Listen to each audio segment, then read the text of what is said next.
Hello everybody, Realm Builder Guy here, and welcome back to the channel, and some more Crusader Kings 3 action. Thank you so much for your continued patience and loyalty during this last couple of months where there hasn't been a lot of content on the channel. One, due to my very important work schedule this time of year, kind of that late summer through early to mid-fall. And then, of course, in October, I had COVID. My whole family did. Wife, kids, all of us had COVID. It's just fantastic. And everyone is fine now. But of course, that delayed everything even more and more and more with work. So I was hoping to be like a month into a lot of more content here on the channel, and unfortunately I didn't do that. And of course, I had that short little period where I'm like, hey, let's totally change the direction of the channel. Having COVID, I went, you know what? No. I love strategy gaming.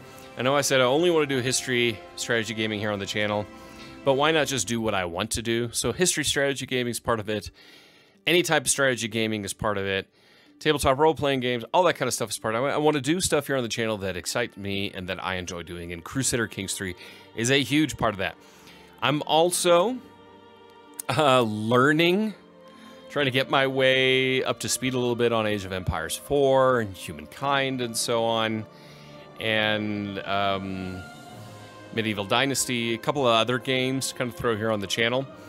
But the exciting news, of course, this week, when I'm recording this, came out that Royal Court is coming out on February 8th, 2022.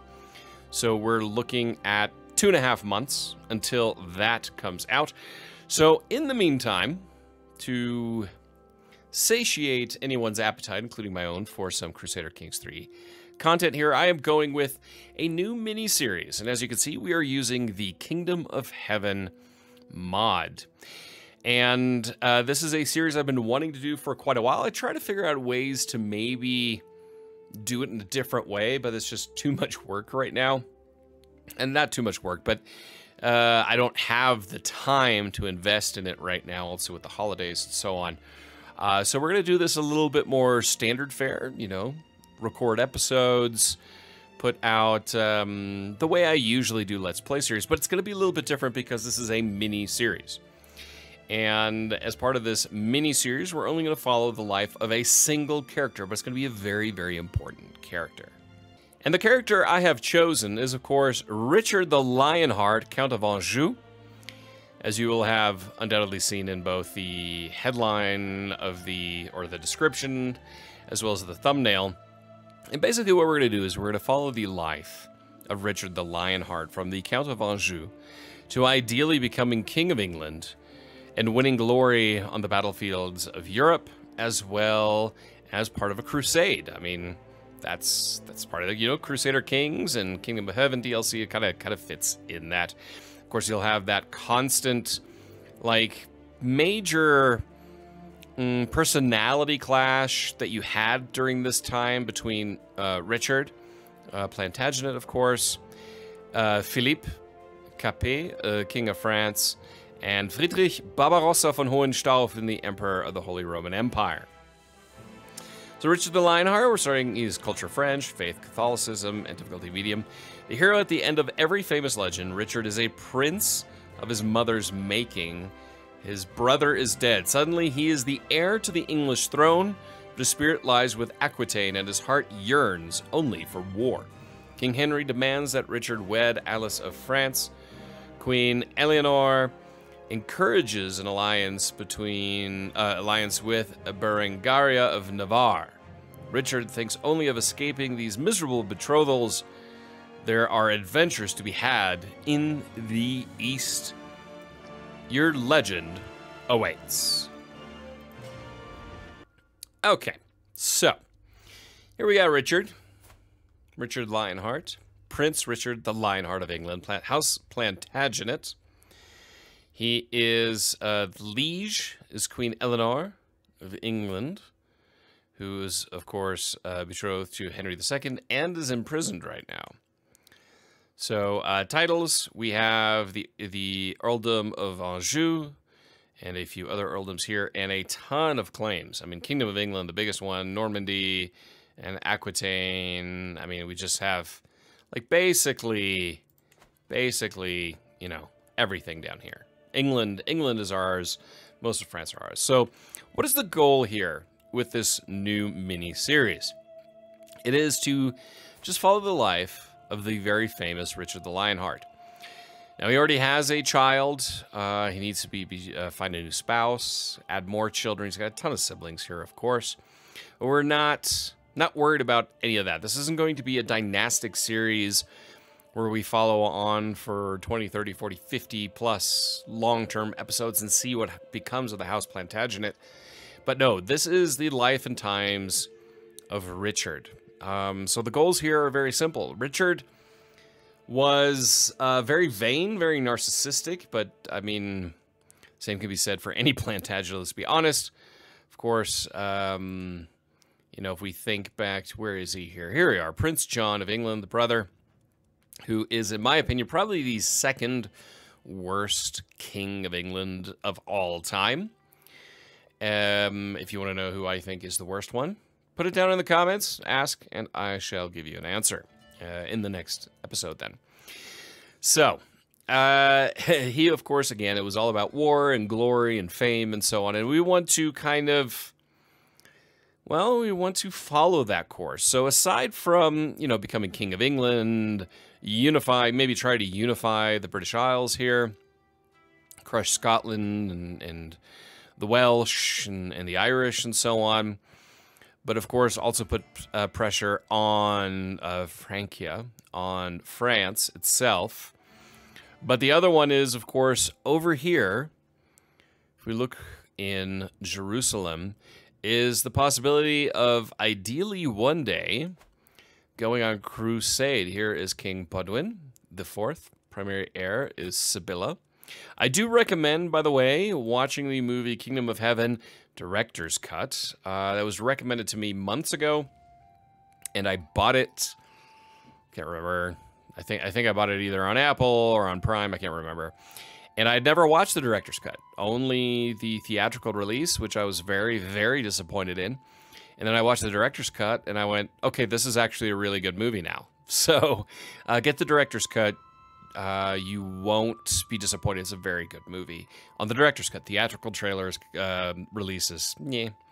I mean, it's not horrible, but it's not really that good. Anyway, so it will be about war. It'll be about crusade, possibly. And any other time that I would play Crusader Kings 3, I never put my monarch at the head of the armies. That's just not something that I would do. Because I think that's akin to ritual suicide in Crusader Kings 3. Well, we're not going to follow that with Richard. If we look at Richard, what does he have? He is chaste, okay? But he is brave, he is arrogant, he's a brilliant strategist, he's an unyielding defender, he's comely. So he's good-looking, chaste, and he is Lionheart. So the Lionheart trait, Richard knows war and its glories. So he gets +1 to diplomacy, +2 to martial, which we're at 20, +5 prowess is 16, +20% to monthly piety, +1 per month to prestige. Stress gain gets dropped by -25%. And opinion of liege is +15. So he will be leading his own armies all the time. So of course what that means is he could die in battle. And if Richard dies in battle, then the series is over. And that's kind of the little twist I want to throw in there. It's only going to be one ruler. You know, we're not going to continue on unless in the comments you're like, dude, please, let's continue. Let's see what his kids do. Let's see what else craziness we can come by. But it's all about the life of Richard the Lionheart. And I hope you will join me for this. So first off, we have to take a look at Richard himself. Of course, we already took a look at that. He is English in culture. I thought it said French at the beginning, but anyways, English in culture and Catholic. House Plantagenet.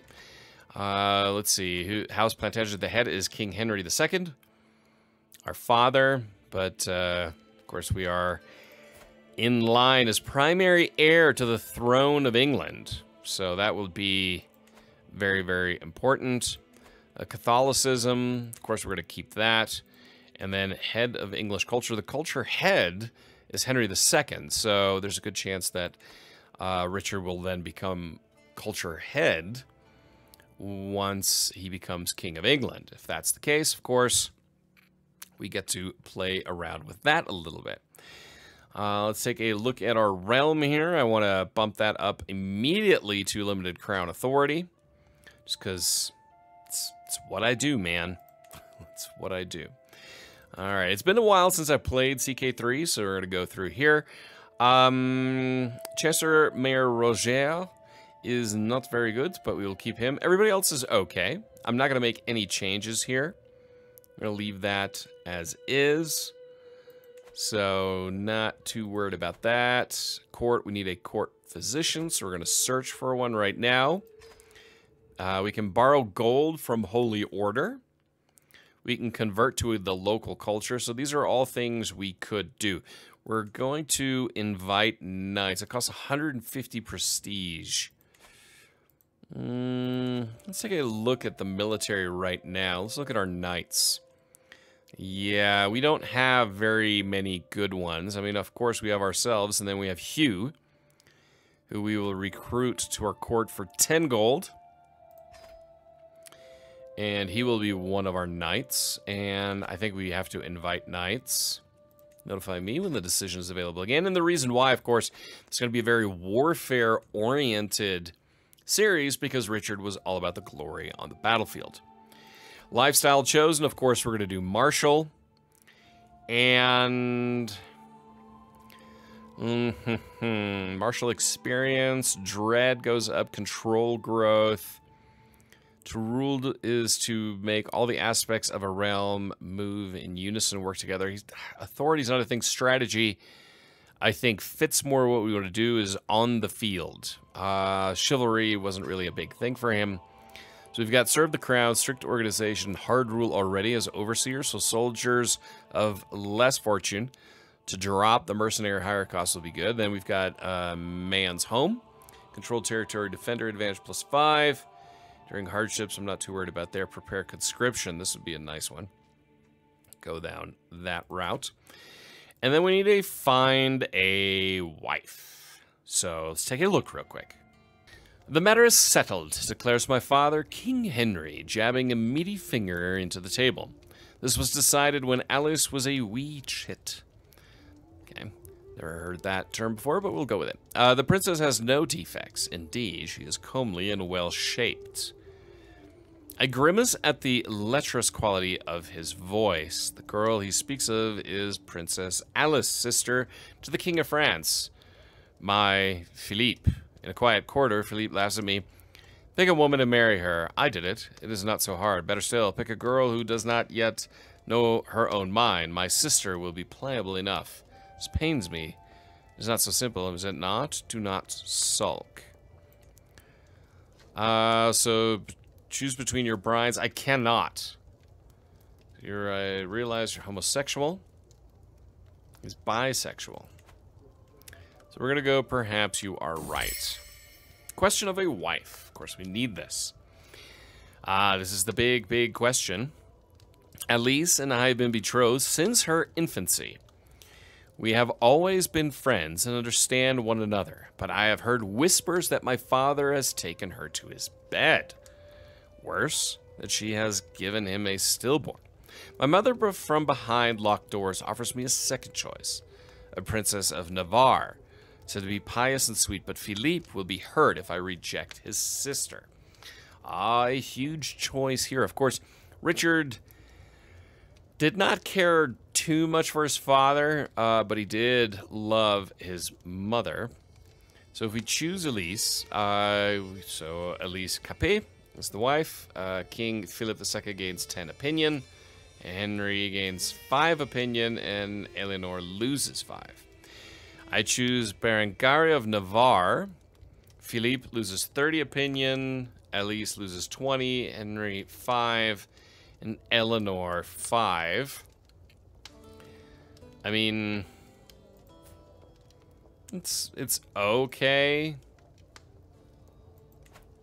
But, what to do? What to do? So, Upon some reflection here, we are going to go with Berengaria of Navarre. Why? Because that is what Richard did in real life. He married her and not the Princess of France, because he was very closely aligned with his mother and really honestly hated his dad. So we're going to go with Navarre, alliance formed with King Anso VI, the Wise of Navarre. Wedding celebration. With my marriage to Infanta Berengaria, the realm expects us to throw a suitably extravagant wedding celebration. It is well within my right to collect a royal aid duty as part of this, but some may consider it tasteless to levy an extra tax during time of jubilation. Of course I will collect it. Who else pays for their own wedding? Alright, so gain some cash. And now we've got a lot of money. A lot of money. The world is full of dangers, even to an earl and his court. As per my request, my servants have inquired after recommendations. Now they have assembled a few options to choose from. Okay, court physician. So we apparently have David is quite experienced. Let's take a look at David here. He is forgiving. I mean, there's nothing too much there. Isabella is honest, fickle. Fine, we'll go with David. We have the money. Money is not a problem at all. So we can negotiate some alliances. So, let's see. The alliances we can go with. We can ally with Prince John, Prince Geoffrey, Prince Bishop Geoffrey of York, and Count Heinrich of Hanover. Let's take a look at Heinrich of House Welf. Let's see, he's got a few titles. There's not much going on there. He's my nephew. I don't know if we need that per se. Prince John, Prince Geoffrey. He is the Earldom of Richmond. I mean, if we negotiate alliances with our siblings, there's less of a chance that they'll come after us. He is the Duke of Lancaster. Prince Bishop Geoffrey of York, half-brother. Yes, I think we will negotiate the alliance with him. We'll negotiate the alliance with John and with Prince Geoffrey. And this way we at least have the alliances there. I haven't decided on Heinrich of Hanover. Now I'm also going to go into the military here. Men-at-arms. We can create another men-at-arms regiment. What do we have here? We have got bowmen, trebuchets, light footmen, and armored footmen. Of course, we need armored horsemen. See, armored horsemen here, they get a plus in dry lands and in plains, negatives in hills, mountains, desert mountains, wetlands, winter not so much. Armored horsemen counter archers. Light horsemen, kind of the same thing, but they're significantly cheaper. Got damage, toughness of 15, pursuit 30, screen 30. These guys have no screen. They've got 20 pursuit, 35 toughness, and 100 damage. So, I mean, this is our heavy cavalry. These are our knights. It might not be bad to create one unit of them. So we're at max here at men-at-arms. I'm going to increase the size of our bowmen and our light footmen as well. We're going to leave our armored footmen as is. So we will... Monthly maintenance cost is minus 5.2. So that's gonna hurt a little bit. So we got our alliances formed with our siblings. Kind of go from there. All right. And the reason why is because I wanted to kind of neutralize them for now. Because there are things that could happen. And I don't want a civil war. My dear son, you have been loyal and devoted subject. I wish to reward you for your service. In recognition of this, I am hereby offering you the position of Marshal of Aquitaine. I will accept that. Now let's take a look at our home. Let's look at Anjou here. So we are the county holder. Oh, very nice. Prince Richard the Lionheart. Look at that. Updated here a little bit. Okay, looking splendid. All right, where can we invest a little bit here? We've got wooden barracks. We've got bastion curtain walls. I believe investing in pastoral lands is always a nice way to go when it comes to just bringing in a little bit of extra money. Increases our levies as well. Caron, Angers itself, we're good there. Yeah, Le Mans is your castle holding. Grant that to somewhere we can invest here as well. Let's invest here in towers and walls. All right, so I think that's going to be it for investments right now. I want to save a little bit of money. Already dropped a significant amount of coin, but we're going to leave it as is.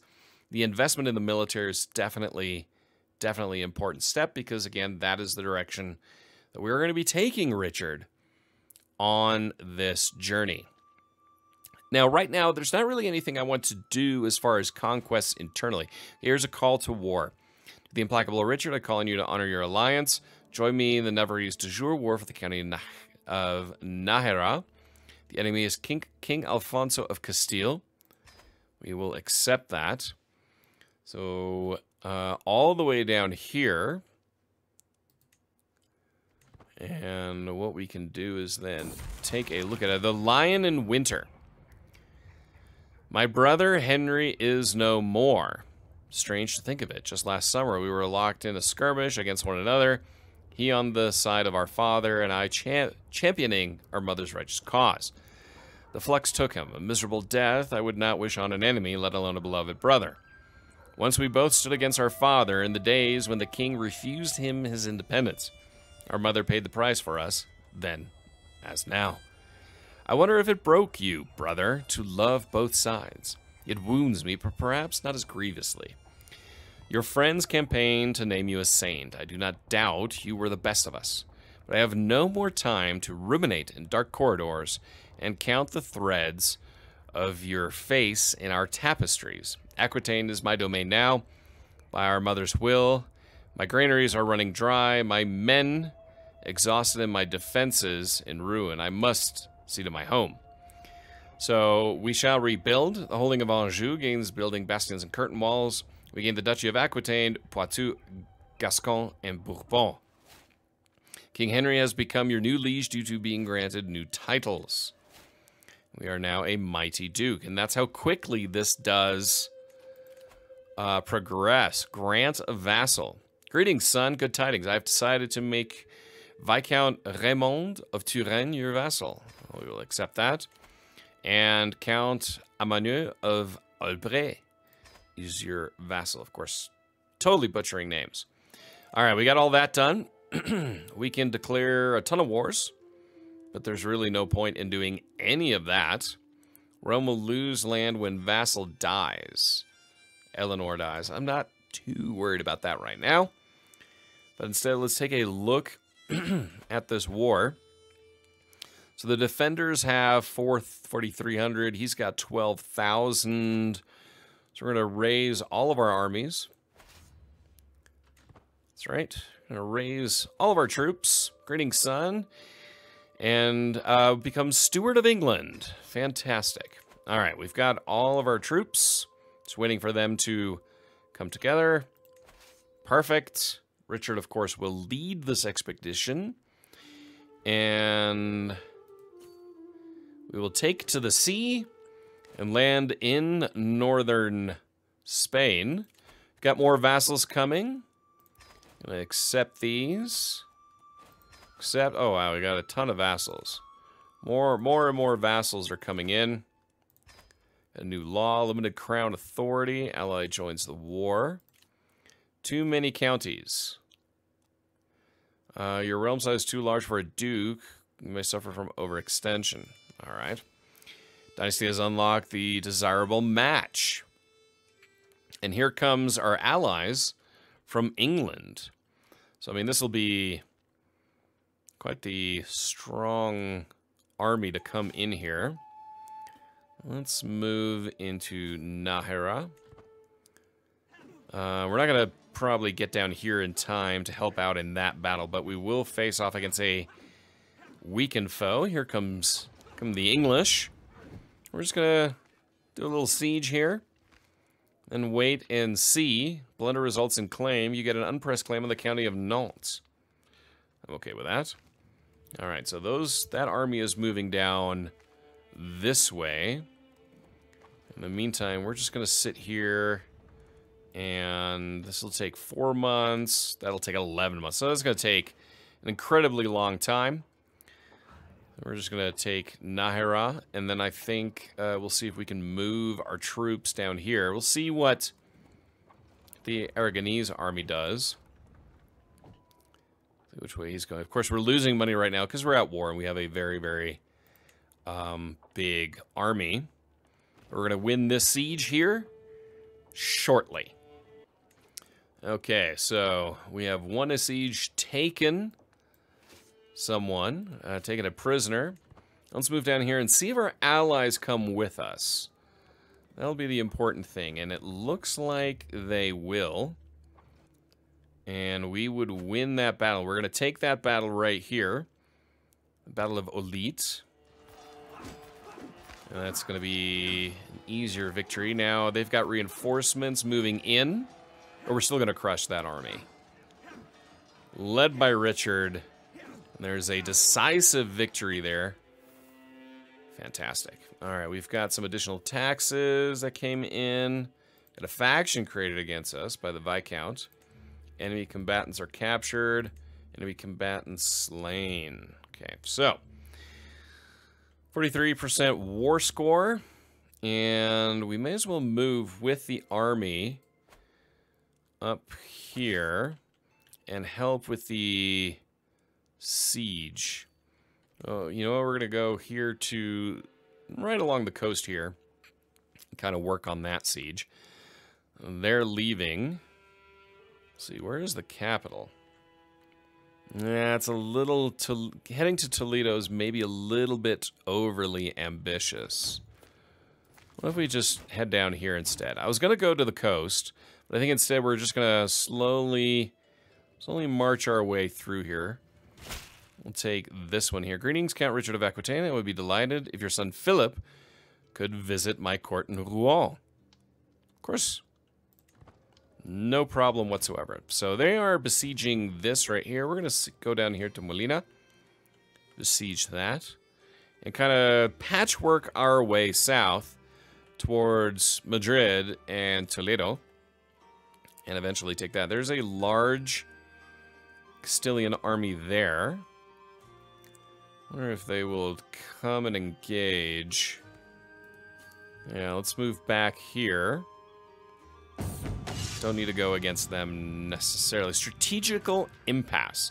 I'm sitting around the map table with Viscount Bosson and Count Hugh, discussing our strategy for the ongoing war. Bosson eagerly points out all of the prime targets we should immediately send raiding parties to pillage. Well, Hugh nervously mutters about how we should avoid unnecessary engagements and fight a war of attrition. It is my right to decide. I know that we can employ both strategies. Yeah, I think we'll do that because what that gives us, improved pillaging and avoidance for 5 years. Yeah, that's definitely the right decision to make. Just wait and see where that Castilian army is heading. The Plantagenet dynasty is now known far and wide.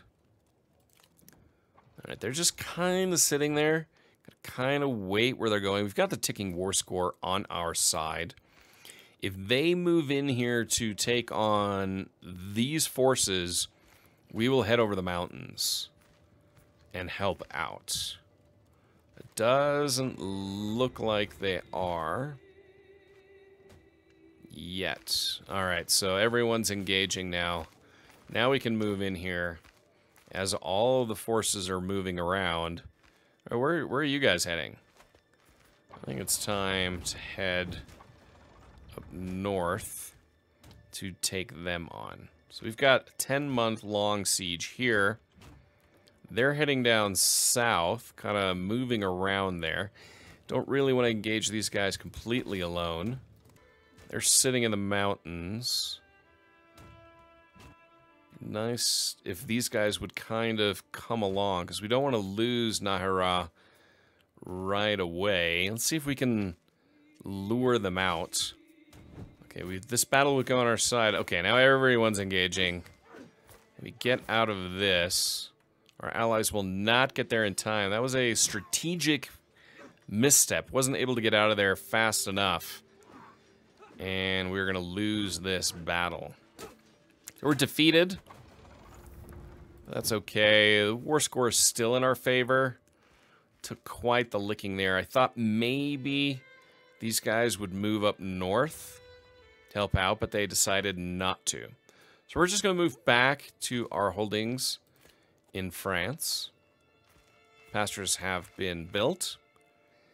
And, yeah, now these guys can kind of deal with their own thing. Now, they got Nahara back, and they are taking on Navarre at this point, because the English forces down here, they're just besieging strategically relatively unimportant regions. They're going to win this siege in time, but in my opinion, the AI still, and how the AI deals with war, still really needs to be improved. Now, we're going to wait until our troops rebuild and kind of keep an eye on what happens down here. They're going to win this siege here very shortly.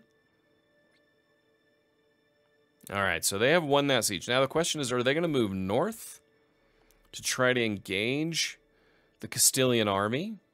Because if they do, we could move down there. Oh, and there we go. News from Paris. With the death of Prince Geoffrey of England, your nephew Earl Arthur is your new player heir. News from Paris. A frantic messenger delivers unto me a missive from Paris. I recognize Philippe's hand from the start. He writes to say that my brother Geoffrey fell from his horse during a joust and has been trampled to death. On the journey, I think my father will be quick to move on Brittany, but I am closer. Constance dryly tells me that the King of France tried to hurl himself into her late husband's grave and to be restrained by his courtiers. She is round with child, but her eyes are dry. Good, I think. God has given her the strength to govern her kingdom. My half-sister Marie is by her side. I find Philippe inconsolable in his chambers, drinking and weeping openly. Geoffrey, he slurs, was my dearest friend. Try not to take offense. He was here for me, Richard. The cursed tournament was just an excuse for us to meet. He came to me and told me that he believed that Brittany belonged with France. I will honor his desire. A convenient last wish as far as wishes go, I remark, offering him a fresh handkerchief. It's hard to see if he is lying through the show of hysterics. And then there were two. A twist of fate. Today, with the passing of Prince Geoffrey, the future of Aquitaine has changed its course. We will never know what kind of count he would have become, or if his death is a blessing or a curse on this duchy. One tale ends and another begins. So we gained 15 stress due to his death. But anyway, we are moving our troops here to the border here to the south, and we can see the English army is moving in now from there. Prince Lackland. Father has legitimized John, my youngest kin, as his successor, his favorite child.